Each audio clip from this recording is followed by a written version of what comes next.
वैसे तो भारत के संविधान निर्माण में बहुत से महान व्यक्तियों का योगदान था। ऐसे में किसी एक व्यक्ति को भारत के संविधान का निर्माता या पिता कहना न्याय संगत नहीं होगा। लेकिन फिर भी अगर कोई एक व्यक्ति ऐसा कहा जा सकता है तो वो थे sir BN. Rao. Sir BN. Rao भारतीय संविधान निर्माण के बेहद महत्वपूर्ण व्यक्ति थे। ये संविधान निर्माण की प्रक्रिया में संविधान सभा के लिए संवैधानिक सलाहकार के पद पर नियुक्त थे। Sir BN. राव, जिनका पूरा नाम बेनेगल नरसिंह राव था, यह अपने समय के सबसे बड़े कानून विशेषज्ञ माने जाते थे। उनके समय में ऐसा कोई और दूसरा व्यक्ति नहीं था जो इस क्षेत्र में उनके इर्द गिर्द भी ठहर सकता हो। न केवल अंग्रेज बल्कि देशी शासक और यहाँ तक कि भारत के बाहर के अन्य देशों के भी शासक सर बी.एन. राव की मदद लेते थे अपने यहाँ के कानून की गुत्थियों को सुलझाने के लिए। Sir BN. राव ने भारत के संविधान निर्माण में बहुत महत्वपूर्ण भूमिका निभाई थी। Sir BN. राव ही वह व्यक्ति थे जिन्होंने पूरे देश विदेश भ्रमण किया, वहाँ के बड़े बड़े संविधान विशेषज्ञों से मिले, वहाँ के संविधान का अध्ययन किया और विभिन्न देशों से बहुत सी संविधान सामग्री लेकर वो भारत आए और भारत आके उन पे बहुत सारा उन्होंने लेखन कार्य किया। वो सारी सामग्री और जो भी नोट्स आर्टिकल इन्होंने तैयार किए, वो सारी सामग्री इन्होंने भारत की संविधान सभा को सौंप दिया। उसी सामग्री पर आधार बनाकर भारत की संविधान सभा ने भारतीय संविधान का निर्माण किया।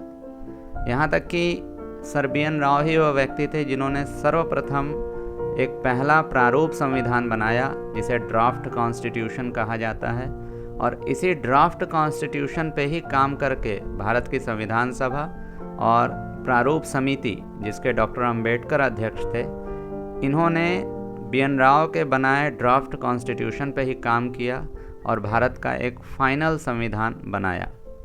Sir BN. राव के नाम से बहुत सी राष्ट्रीय और अंतर्राष्ट्रीय उपलब्धियां दर्ज हैं। Sir BN. राव ने इंटरनेशनल कोर्ट ऑफ जस्टिस हाग में जज के रूप में भी अपनी सेवाएं दी। इनके ज्ञान, अनुभव और उपलब्धियों के आगे इनका कोई भी समकालीन व्यक्ति कहीं भी इर्द गिर्द नहीं ठहर सकता था। श्री राव ने संवैधानिक सलाहकार के तौर पर भी भारतीय संविधान सभा को अपनी सेवाएं दी। संविधान निर्माण के शुरू से अंत तक श्री राव संविधान सभा से जुड़े रहे तथा संविधान सभा के लोगों को अपना मार्गदर्शन देते रहे। यह बड़ी विडंबना है कि संविधान निर्माण के पिता कहे जा सकने वाले संविधान के मुख्य आर्किटेक्ट, इतने महत्वपूर्ण व्यक्ति सर बी.एन. राव को आज मुश्किल से 5% भारतीय भी नहीं जानते। श्री राव कोई पॉलिटिशियन नहीं थे, उनका कोई समर्थक वर्ग भी नहीं था। आज की वोट बैंक पॉलिटिक्स को श्री राव लाभ नहीं पहुंचा सकते थे, इसीलिए उन्हें भुला दिया गया। लेकिन यह हमारे लिए आवश्यक है कि हम ऐसे महान व्यक्ति को ना भुलाएं, बल्कि उन्हें हमेशा याद रखें और साथ ही साथ उन्हें उनका उपयुक्त आदर और सम्मान भी प्रदान करें। भारत की जिस पीढ़ी ने स्वतंत्रता की लड़ाई लड़ी थी और जिस पीढ़ी ने संविधान सभा के अंदर संविधान का निर्माण किया था, उस पीढ़ी ने सभी के काम को अपनी आंखों से देखा था, क्योंकि उन्होंने सबके साथ काम किया था।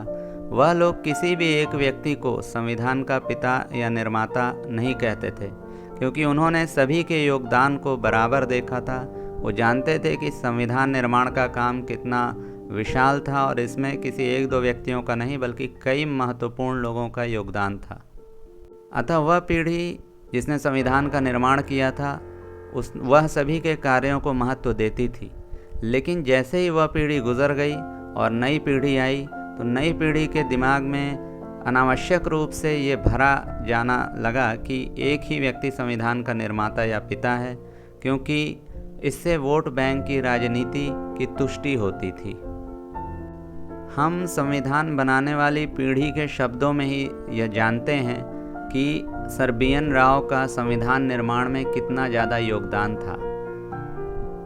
संविधान सभा के अध्यक्ष डॉक्टर राजेंद्र प्रसाद जी ने श्री बी.एन. राव के महत्व को बताते हुए 24 जनवरी 1960 को लिखा था कि डॉक्टर राजेंद्र प्रसाद कहते हैं जुलाई 1946 में संविधान सभा के लिए अपना कार्य शुरू करने पर उनका पहला कार्य था संविधान सभा के सदस्यों के मार्गदर्शन के लिए एक सरल व स्पष्ट आधारभूत सामग्री का संग्रह व निर्माण करना, क्योंकि संविधान सभा के ज़्यादातर सदस्य किसी भी प्रकार के विधिक प्रशिक्षण से रहित लेमैन थे, जबकि कई लोग ऐसे भी जिनके पास विधिक प्रशिक्षण था यह दावा नहीं कर सकते थे कि संविधान निर्माण के लिए उनके पास पर्याप्त साधन उपलब्ध है।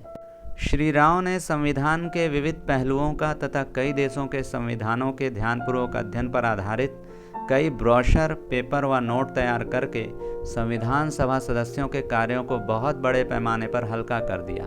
साथ ही श्री राव ने संविधान का काफ़ी पूर्ण प्रारूप तैयार करके बृहद चर्चाओं के लिए एक आधार तैयार किया। अगर डॉक्टर B.R. अम्बेडकर संविधान के विभिन्न चरणों में एक अच्छे पायलट की तरह थे, तो श्री B.N. राव वह व्यक्ति थे जिन्होंने संविधान की कल्पना कर इसकी नींव रखी थी। वो आलेखन के कार्य में उत्तम थे। वह न केवल गहन जानकार थे बल्कि छोटे छोटे विवरणों को लेकर भी अत्यधिक सतर्क रहते थे।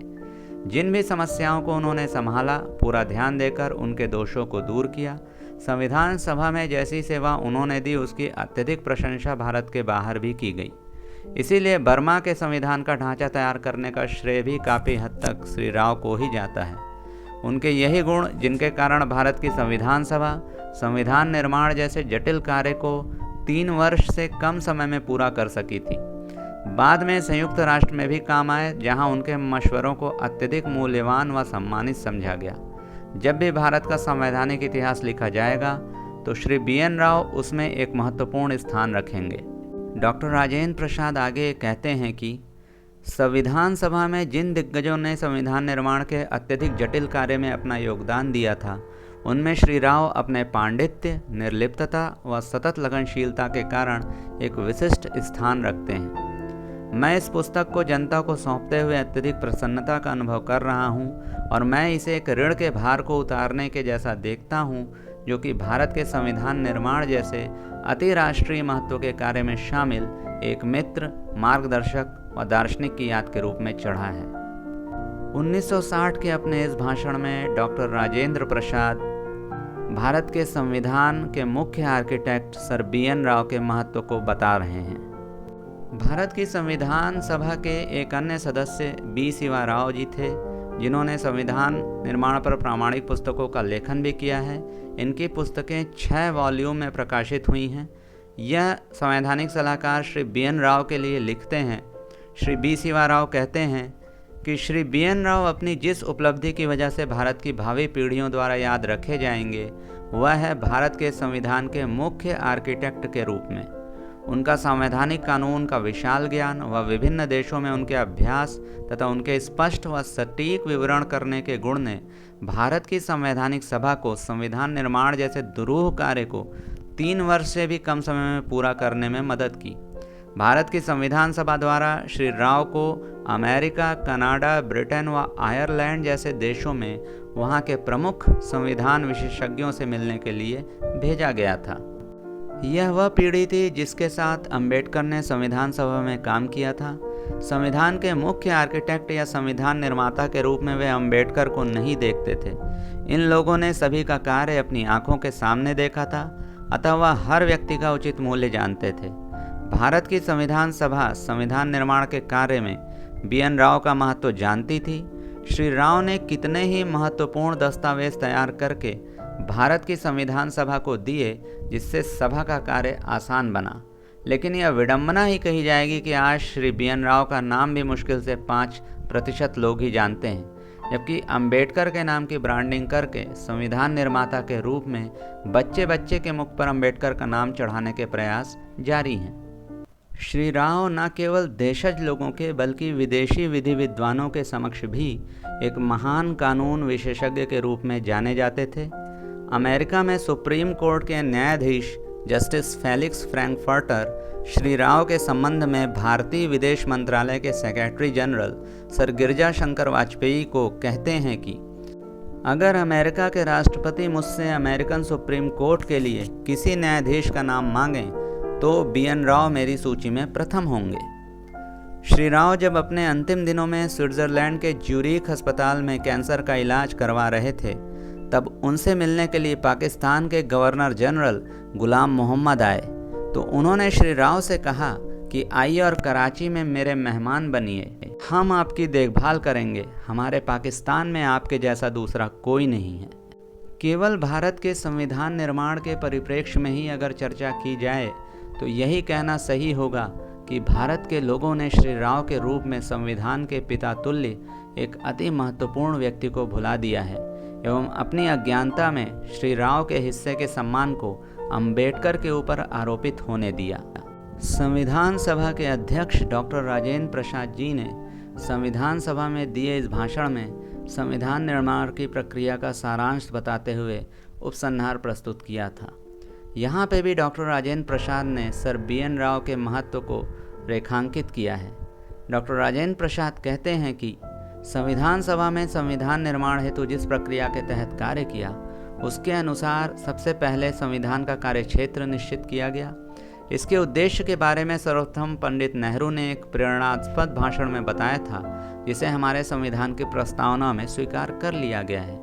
इसके बाद कई तरह की समस्याओं पर विचार करने के लिए संवैधानिक समितियों का निर्माण किया गया। इनमें से कई समितियों के प्रमुख या तो पंडित नेहरू थे या कि सरदार पटेल थे। इन दोनों को ही हमारे संविधान की पृष्ठभूमि के निर्माण का श्रेय जाता है।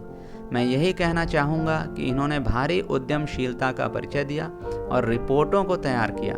इन रिपोर्ट्स पर संविधान सभा में विचार किया गया तथा संविधान के प्रारूप के निर्माण के लिए इन रिपोर्ट्स की सिफारिशों को ही आधार बनाया गया। यह सब सर BN राव के द्वारा किया गया, जिनने अन्य देशों के संविधान का वृहद ज्ञान, इस देश की स्थिति के बारे में गहरे ज्ञान के साथ साथ अपने प्रशासकीय अनुभव का इस्तेमाल किया। तब संविधान सभा ने प्रारूपण समिति का निर्माण किया, जिसने श्री BN राव के मूल प्रारूप पर कार्य करते हुए संविधान के प्रारूप का निर्माण किया। डॉक्टर राजेंद्र प्रसाद के इस भाषण के उपरांत संविधान निर्माण की प्रक्रिया में संविधान सभा के एक प्रमुख सदस्य श्री KM मुंशी भी संविधान निर्माण की प्रक्रिया को बताते हैं और साथ ही साथ वो सर BN राव के योगदान के बारे में भी बताते हैं। श्री KM मुंशी कहते हैं कि संविधान निर्माण कई चरणों में पूर्ण हुआ था, जिसमें लंबी वार्ताएं की गई थी। सर्वप्रथम समितियों का निर्माण किया गया, जिन्होंने अपना विवरण प्रस्तुत किया। इन विवरणों पर संविधान सभा में विचार विमर्श हुआ। उसके बाद कांग्रेस पार्टी की बैठक में लंबा विचार विमर्श किया गया। उसके बाद संविधान के एक एक अनुच्छेद सहित दोबारा पढ़ा गया। उसके बाद प्रारूपण समिति ने हर अनुच्छेद पर चर्चा व संशोधन का कार्य किया। इसके बाद कांग्रेस पार्टी में भी एक एक अनुच्छेद पर चर्चा की गई और कुछ मामलों में तो एक एक शब्द पर चर्चा हुई। विभिन्न राज्यों के मुख्यमंत्रियों ने भी, जो कि संविधान सभा के सदस्य थे, अपने अनुभव का योगदान दिया। एक मौके पर केंद्रीय और प्रांतीय कार्यालयों ने भी इस संबंध में लंबा लेख प्रस्तुत किया। वहां हर समय संविधान सभा की मदद के लिए सर BN राव अपने अथाह ज्ञान के साथ उपलब्ध रहते थे और इन सब के ऊपर पंडित नेहरू व सरदार पटेल की कुशलता से शक्ति व स्थिरता का विकास हुआ। इस तरह से हम देखते हैं कि जो संविधान निर्माण करने वाली पीढ़ी थी, जिसमें डॉक्टर राजेंद्र प्रसाद और KM मुंशी जैसे महत्वपूर्ण लोग थे, ये लोग किस तरह से संविधान के पिता तुल्य, संविधान के मुख्य आर्किटेक्ट सर BN राव के महत्व के बारे में बार बार बता रहे हैं। स्वयं अंबेडकर ने संविधान निर्माण के क्रम को बताते हुए कहा था कि संविधान सभा ने 29 अगस्त 1947 को एक प्रस्ताव पारित करके ड्राफ्टिंग कमेटी का निर्माण किया था। ड्राफ्टिंग कमेटी की यह जिम्मेदारी थी कि वह विभिन्न समितियों जैसे union powers committee, union constitution committee, provincial constitution committee, advisory committee on fundamental rights, minorities, tribal areas आदि की रिपोर्ट्स पर संविधान सभा में लिए गए निर्णयों के अनुसार एक संविधान का निर्णय करे। संविधान सभा ने यह निर्देश भी दिए थे कि कुछ मामलों में भारत सरकार अधिनियम 1935 में दिए गए प्रावधानों का भी पालन किया जाए। मैं आशा करता हूं कि ड्राफ्टिंग कमेटी ने स्वयं को प्राप्त निर्देशों का पूरी ईमानदारी से पालन किया होगा। अंबेडकर के यहाँ कहे गए वचन स्वयं ही सारी बात स्पष्ट कर देते हैं कि ड्राफ्टिंग कमेटी का निर्माण संविधान सभा के कार्य शुरू करने के कई महीनों अर्थात करीब 8 माह बाद हुआ था। ड्राफ्टिंग कमेटी बनने के पूर्व ही कई समितियां बहुत सारा बौद्धिक कार्य संपन्न कर चुकी थीं। यह सारे लोग श्री राव द्वारा जुटाए गए या बनाए गए दस्तावेजों पर कार्य कर रहे थे। अंबेडकर ने यहाँ यह स्वीकार किया है कि ड्राफ्टिंग कमेटी संविधान सभा में लिए गए निर्णयों के अनुसार संविधान का निर्माण कर रही थी। कहने का तात्पर्य है कि ड्राफ्टिंग कमेटी मिलान का कार्य या टेली वर्क कर रही थी, क्योंकि बौद्धिक कार्य तो संविधान सभा की बैठकों में किए जाते थे। ऐसा नहीं था कि अंबेडकर अकेले ही सारा संविधान फाइनल करके संविधान सभा को देते थे और संविधान सभा उसे स्वीकार कर लेती थी, बल्कि ड्राफ्टिंग कमेटी श्री राव द्वारा निर्मित प्रारूप संविधान व संविधान सभा में लिए गए निर्णयों का आपस में मिलान करती थी और उसके बाद उसे पुनः संविधान सभा को सौंप दिया जाता था, जहां पुनः इस पर बहस होती थी और विभिन्न बिंदुओं को मान्य या अमान्य किया जाता था। विभिन्न बिंदुओं को मान्य या अमान्य करने के उपरांत पुनः यह ड्राफ्टिंग कमेटी का कार्य होता था कि वह संविधान के प्रारूप में उस बिंदु को उसकी सही जगह पर लगाए या उसे वहां से हटा दे। ड्राफ्टिंग कमेटी यह सभी कार्य संविधान सभा के निर्देश पर ही करती थी। यह एक तरह का लिपिकीय कार्य था या क्लर्कियल वर्क था। अंबेडकर ने यहाँ दिए गए अपने कथन में यह उम्मीद भी जताई है कि ड्राफ्टिंग कमेटी ने अपने को प्राप्त निर्देशों का यथा योग्य पालन भी किया होगा। खुद अंबेडकर को संविधान सभा के अन्य दिग्गजों के सामने अपनी स्थिति के बारे में बखूबी पता था, लेकिन आज की पीढ़ी के दिमाग में यह बातें प्रवेश कराई जा रही हैं कि संविधान निर्माण का सारा महत्वपूर्ण कार्य स्वयं अंबेडकर ने ही अकेले किया था। सन 1953 में राज्यसभा में बहस के दौरान अंबेडकर ने कहा था कि लोग हमेशा मुझसे कहते हैं कि अरे आप तो संविधान के निर्माता हैं। मेरा जवाब है कि मैं केवल एक भाड़े के लेखक की तरह था, जिसने अपनी अनिच्छा से वही किया जो उसे करने के लिए कहा गया। इसी बहस के दौरान अंबेडकर ने एक और बड़ी बात कह दी। अंबेडकर ने कहा कि यह मेरे मित्रों ने मुझसे कहा कि मैंने ही संविधान का निर्माण किया है, लेकिन मैं यह कहने के लिए तैयार था कि मैं ही पहला व्यक्ति रहूंगा जो इसे जला देना चाहेगा। मैं इसे पसंद नहीं करता, यह किसी के लिए उपयुक्त नहीं है। यहाँ पर अंबेडकर द्वारा कही गई दोनों ही बातें ध्यान देने योग्य हैं। पहला कि अंबेडकर ने बताया कि वह एक भाड़े के लेखक की तरह थे और अपनी इच्छा के विपरीत संविधान निर्माण के कार्य में लगे हुए थे और वह उन आदेशों का पालन भर कर रहे थे जो उन्हें प्राप्त हो रहे थे। दूसरी बात यह है कि अंबेडकर को यह संविधान इतना नापसंद था कि वह संविधान को जलाने वालों में प्रथम रहेंगे। अंबेडकर ने यहाँ यह भी कहा कि वह संविधान किसी के लिए भी उपयुक्त नहीं है। यहाँ पर हम अंबेडकर के संविधान के प्रति विचारों को देखकर स्वयं ही अंबेडकर संविधान निर्माता जैसे मिथक का मूल्यांकन कर सकते हैं। संविधान के लिए जैसे वचनों का अंबेडकर यहाँ प्रयोग कर रहे हैं वह कोई संविधान निर्माता नहीं कह सकता है, क्योंकि अंबेडकर संविधान निर्माता जैसे किसी भी एहसास से रहित थे। अतः महज संविधान निर्माण के 3 वर्ष के भीतर ही अंबेडकर का मन इससे भर गया और वह इसे जलाने की बात भी करने लगे। अंबेडकर कभी तो संविधान की अति प्रशंसा करते तो कभी संविधान से इतनी घृणा करते कि उसे जलाना पसंद करते। अंबेडकर इतना विरोधाभासी व्यवहार इसलिए करते थे क्योंकि वह एक अस्थिर मति के व्यक्ति थे। खुद डॉक्टर अंबेडकर ने भी संविधान सभा में दिए गए अपने भाषण में सर BN राव के महत्व को बताया था। डॉक्टर अंबेडकर कहते हैं कि जैसा सम्मान मुझे आज प्राप्त हुआ है उसका आभार प्रकट करने के लिए मेरे पास शब्द नहीं है। मैं तो सभा में मात्र SC वर्ग के हितों की रक्षा करने के लिए आया था। मुझे थोड़ी सी भी भनक नहीं थी कि मुझे इससे भी अहम जिम्मेदारियां दी जाएंगी। जब सभा ने मेरा चुनाव प्रारूप समिति में किया तो मुझे घोर आश्चर्य हुआ और उससे ज़्यादा आश्चर्य तो तब हुआ जब मुझे प्रारूप समिति ने अपने अध्यक्ष के रूप में चुना, जबकि प्रारूप समिति में सर अलाडी कृष्णास्वामी अय्यर जैसे मुझसे भी ज़्यादा बड़े अच्छे व समर्थ लोग मौजूद थे।